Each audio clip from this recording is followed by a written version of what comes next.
हैदराबाद के इलाके लतीफ़ाबाद में आतिशबाजी के कारखाने में खौफनाक धमाके हुए, जिसके नतीजे में 5 अफराद जाँ बहक और मुताबिक जख्मी हो गए। खौफनाक धमाके हैदराबाद के इलाके लतीफ़ाबाद के लगारी गोड में आतिशबाजी के कारखाने में हुए।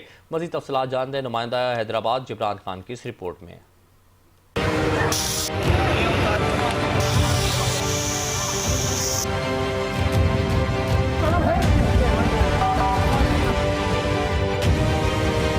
हैदराबाद लतीफाबाद नंबर 10 में पटाखों की खुफिया फैक्ट्री में खौफनाक धमाका, 5 अफराद जाँ बहक और 8 अफराद जख्मी हो गए। रेस्क्यू अमले का मलबे तले जख्मियों को निकालने का सिलसिला जारी।